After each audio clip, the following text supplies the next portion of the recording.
এ যেন মামাবাড়ির আবদার। একীভূত হওয়া 5 ব্যাংকের সম্পদের চেয়ে দায় বহুগুণ বেশি হলেও বিনিয়োগকারীরা চায় শেয়ারের মূল্য জানিয়ে কেন্দ্রীয় ব্যাংক ঘেরাও করার মতো ঘোষণা দেওয়া হয়েছে, যেখানে বাংলাদেশ ব্যাংকের স্পষ্ট বক্তব্য, নিয়ম মেনে এসব বিনিয়োগকারীর শেয়ারের মূল্য শূন্য ঘোষণা করা হয়েছে। পুঁজিবাজার বিশ্লেষকরা বলছেন, আইন না বুঝে আন্দোলন করাটা অযৌক্তিক। রনক মাহমুদ সৌরভের রিপোর্ট। পুঁজিবাজারে দরপতন হলেই রাস্তায় আন্দোলন। বিশ্বের অন্য কোনো দেশে এই নজির না থাকলেও রাজধানীর মতিঝিলে এমন আন্দোলন নিয়মিত। কথিত সাধারণ বিনিয়োগকারীদের এই সংগঠন পুঁজিবাজারে নানা বিষয়ে থাকে সরব।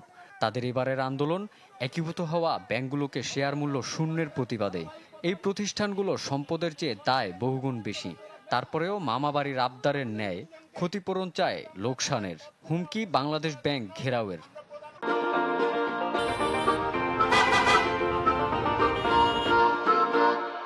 আগামী মঙ্গলবার বাংলাদেশ সমস্ত এই মার্জার সংশ্লিষ্ট ব্যাংকগুলির সমস্ত আমানতকারী এবং শেয়ার হোল্ডারদের নিয়ে আমরা বাংলাদেশ ব্যাংক আমরা ঘেরাওয়ের কর্মসূচি ঘোষণা করছি।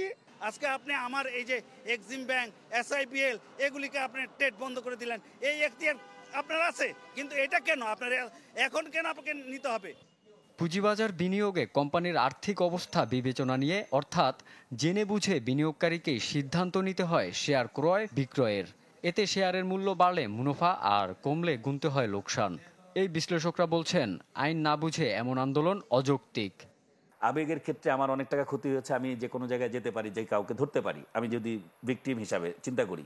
কিন্তু আমাকে যদি আইন সেই প্রোটেকশনটা না দেয়, তখন কিন্তু আমার আবেগটাতেই থাকছে, আইনত আমি কিছু করতে পারছি না। এটাই হচ্ছে বাস্তবতা।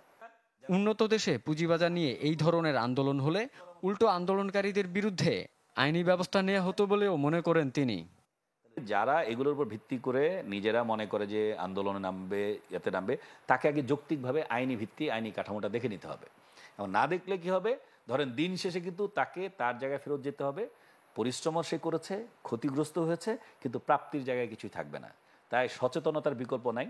রনক মাহমুদ সৌরভ, চ্যানেল 24, ঢাকা।